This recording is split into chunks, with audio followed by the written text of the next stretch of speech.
नमस्कार दोस्तों, target with PS Parihar channel में आपका स्वागत है। सुबह के इस वीडियो में ऐसी खबरें होती हैं जो विभिन्न समाचार पत्रों पर छाई हुई होती हैं और विद्यार्थी जीवन के लिए आवश्यक होती हैं। तो आइए शुरू करते हैं, देखते हैं कि आज के समाचार पत्रों में ऐसी कौन-कौन सी खबरें हैं। सबसे पहली खबर है संघ लोक सेवा आयोग की। दोस्तों, जो नए विद्यार्थी हैं या नए व्यूवर हैं जिन्होंने इस चैनल को अभी तक सब्सक्राइब नहीं किया, तो पहले वे लोग सब्सक्राइब कर लें और जो मित्र पहले से सब्सक्राइब कर चुके हैं वे लोग इस वीडियो को लाइक कर दिया करें।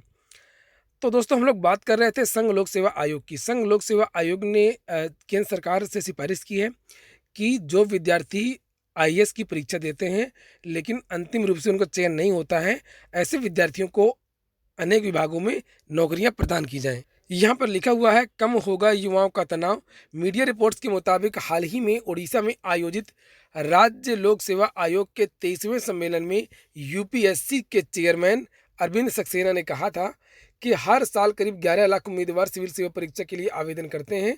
विभिन्न स्टेप्स प्रोसेस के बाद केवल 600 कैंडिडेट्स का सिलेक्शन हो पाता है।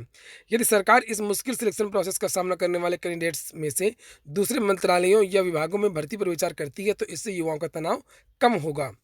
अरविंद सक्सेना ने कहा कि आईएएस एग्जाम प्रोसेस को आसान बनाने के लिए कई कदम उठा रहा है। उन्होंने कहा, अब ऑनलाइन आवेदन करने वाले उम्मीदवारों को एक रजिस्ट्रेशन नंबर दिया जाएगा। इस नंबर की मदद से आवेदक जो है वो अपना आवेदन वापस ले सकेंगे। आवेदन वापस लेने से यूपीएससी को परीक्षा केंद्र और पेपर पर होने वाले खर्च में बचत होगी। अरविंद सक्सेना ने कहा कि परीक्षा प्रक्रिया को पारदर्शी बनाने के लिए यूपीएससी अब ऑनलाइन कंप्यूटर बेस्ड टेस्ट कराने पर भी विचार कर रहा है। इस बार तो नहीं होगी, लेकिन बहुत ही जल्द अब संघ लोक सेवा आयोग सीबीटी एग्जाम करवाएगा।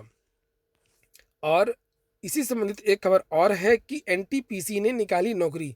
सार्वजनिक क्षेत्र की company national thermal power corporation ने सिविल सेवा परीक्षा की अंतिम लिस्ट में जगह नहीं बना पाने वाले उम्मीदवारों को, यानी कि जिन्होंने साक्षात्कार दिया था लेकिन उनका अंतिम रूप से चयन नहीं हो पाया, उनको नौकरी देने के लिए एक विज्ञापन भी जारी कर दिया है। और यहाँ पर ये लिखा हुआ है कि इस समय सिविल सर्विस परीक्षा 2018 के साक्षात्कार चल रहे हैं। कुछ ही दिनों में परिणाम आने की संभावना है। यानी कि जिन विद्यार्थियों का सिलेक्शन नहीं होगा अंतिम रूप से, वे लोग अनेक विभागों में नौकरी अब पा सकेंगे। इसके बाद में शिक्षक भर्ती की कुछ सूचनाएं हैं। आज बहुत सारे मामलों की सुनवाई है। खासतौर से 69,000 शिक्षक भर्ती में सबकी निगाहें हैं। देखना होगा कि आज क्या होता है। और ये सुनवाई अंतिम रूप में चल रही है और अंतिम सुनवाई होगी। इसके बाद में कुछ और मुकदमे हैं, जैसे टीटी 2017 का, 68,500 शिक्षक भर्ती का और 69,000 शिक्षक भर्ती का 60-65 वाला मामला तो सुना ही जाएगा। जो भी होगा मैं आप लोगों को इस चैनल के माध्यम से अपडेट दूंगा आज शाम तक। और लगातार अपडेट प्राप्त करने के लिए आप लोग टेलीग्राम चैनल को भी ज्वाइन कर लें। इसके बाद में एक और सूचना छपी हुई है कि आज से करें बीएड के लिए आवेदन। बीएड प्रवेश परीक्षा के लिए आवेदन प्रक्रिया आज 11 फरवरी से शुरू होगी। 11 मार्च तक अभ्यर्थी आवेदन कर सकते हैं। प्रवेश परीक्षा फॉर्म यूनिवर्सिटी की वेबसाइट के साथ ही यूपी बीएड 2019 की वेबसाइट पर उपलब्ध रहेगी। प्रवेश परीक्षा शुल्क ये सब दिया हुआ है, आप लोग देख लीजिए। और इसमें एग्जाम की डेट, संभावित डेट है, ये पेपर में छपी हुई है कि 11 अप्रैल को प्रवेश परीक्षा संभव है। और इसकी जो काउंसलिंग है वो भी इसमें लिखा हुआ है कि 1 से 30 जून के बीच में काउंसलिंग प्रस्तावित है। यहाँ पर परिणाम इत्यादि की भी डेट दी हुई है। आप यहाँ पे देखिए, प्रवेश परीक्षा ये लिखा हुआ कि अंतिम संभावित तिथि 11 अप्रैल है और परीक्षा का परिणाम 10 से 15 मई के बीच में आने की संभावना है। और यहाँ पर आगे लिखा है काउंसलिंग 1 से 30 जून तक है और 1 जुलाई से बीएड का शैक्षिक सत्र शुरू हो जाएगा। तो जिन विद्यार्थियों को प्रवेश लेना है वे लोग इसके लिए आज से ही आवेदन कर सकते हैं। इसके बाद में एक और सूचना छपी हुई है। इसके बारे में मैंने परसों के वीडियो में बताया भी था आप लोगों को। अब फिर से वही सूचना अखबारों में छपी हुई है कि सवर्ण आरक्षण में उम्र की नहीं मिलेगी छूट। सवर्ण आरक्षण कानून में उम्र को लेकर के छूट नहीं दी गई है। 1 फरवरी को केंद्र सरकार के डीओपीटी विभाग द्वारा कानून सार्वजनिक करने के बाद ये जानकारी मिली है, जिसे लेकर भी युवाओं ने सोशल मीडिया पर मोर्चा खोल दिया है। छात्रों का कहना है कि जिस तरीके से ओबीसी को आयु में छूट दी जाती है आरक्षण के आधार पर, उसी तरह सवर्ण आरक्षण में भी आयु की छूट देना चाहिए। आरटीआई के तहत बहुत सारे विद्यार्थियों ने मांगा था कि क्या ये बात सही है, तो आरटीआई में भी ये जानकारी दी गई है कि सवर्ण आरक्षण में आयु में छूट नहीं प्रदान की जाएगी। इसके बाद में अब बात करते हैं यूपीएसईई यानी Uttar Pradesh state engineering entrance exam की। लिखा हुआ है कि इंजीनियरिंग में दाखिले के लिए इस बार डॉक्टर एपीजे अब्दुल कलाम तकनीकी विश्वविद्यालय लखनऊ की ओर से ऑफलाइन प्रवेश परीक्षा कराई जाएगी। उत्तर प्रदेश राज्य प्रवेश परीक्षा इसके पहले ऑफलाइन व ऑनलाइन दोनों माध्यमों से होती थी। इस वर्ष ऑफलाइन परीक्षा होगी। यह बात AKTU assistant registrar Ayush Srivastava ने बताई। रविवार को एकेटीयू के असिस्टेंट रजिस्ट्रार आयुष श्रीवास्तव व सलाहकार डॉक्टर दिनेश पाठक MIEET कॉलेज बाईपास पहुंचे। कॉलेज में प्रेस वार्ता के दौरान उन्होंने प्रवेश परीक्षा संबंधी जानकारी दी। एकेटीयू के सलाहकार डॉक्टर दिनेश पाठक ने बताया कि ऑनलाइन प्रवेश परीक्षा को लेकर ग्रामीण इलाकों में रहने वाले अभ्यर्थियों को होने वाली कठिनाई को देखते हुए इस वर्ष एकेटीयू ने ऑफलाइन परीक्षा कराने का निर्णय लिया है। इंजीनियरिंग में प्रवेश लेने के लिए इसमें विज्ञापन निकला हुआ है और इसकी आप लोग तारीख देख लीजिए। 15 मार्च तक भर सकेंगे फॉर्म। लिखा हुआ कि 23 जनवरी से फॉर्म भरने शुरू हो गए हैं। 15 मार्च की शाम 5 बजे तक ऑनलाइन आवेदन होंगी। 21 अप्रैल को प्रवेश परीक्षा होगी और मई के अंतिम सप्ताह में परिणाम आ जाएंगे। 17 जुलाई से कक्षाएं शुरू हो जाएंगी राज्य इंजीनियरिंग विद्यालयों की।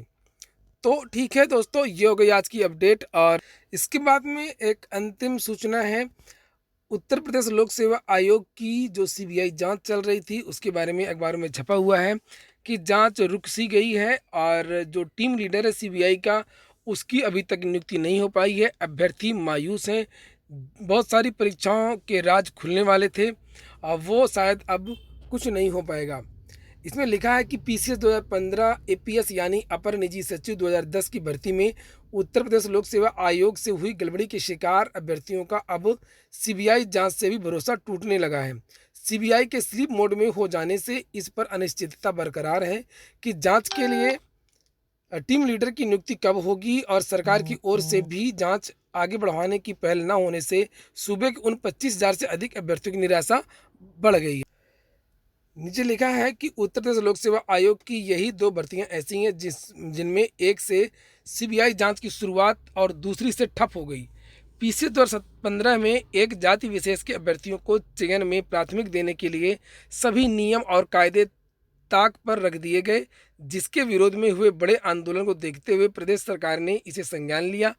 अखिलेश सरकार के 5 साल के दौरान यूपीपीएससी से हुई सभी भर्तियों की सीबीआई जांच शुरू करा दी गई। इससे चयन में वंचित अभ्यर्थियों की उम्मीद को एक नई रोशनी मिली थी। लेकिन जो इसके अधिकारी थे राजीव रंजन, उनका ट्रांसफ़र कर दिया गया या वो अपने कैडर में वापस चले गए और उसके बाद से कोई बड़ा अधिकारी नहीं आया। तो विद्यार्थी इसी की मांग कर रहे हैं लगातार से कि इसकी जांच होनी चाहिए और जो अपराधी हों वो पकड़े जाने चाहिए। और तो उसके बाद में जो आज शाम को जो शिक्षक भर्ती के जो 4 मुकदमे हैं उन 4 मुकदमों की अपडेट मैं आज शाम तक आप लोगों को दूंगा। और जो आप लोग स्क्रीन में देख रहे हैं इन्हीं 4 मामलों की आज सुनवाई है। टीटी 2017 68,500 69,000 शिक्षक भर्ती और 4,000 शिक्षक उर्दू भर्ती, जिसको योगी सरकार ने निरस्त कर दिया था। तो ठीक है दोस्तों, ये हो गया आज की अपडेट। और इसी तरीके की अपडेट प्राप्त करने के लिए आप लोग इस चैनल से जुड़े रहें। अगर ये वीडियो या ये सूचनाएं आपको अच्छी लगती हैं तो वीडियो को लाइक कर दें। जिन मित्रों ने चैनल को सब्सक्राइब न किया सब्सक्राइब भी कर लें। बहुत बहुत धन्यवाद।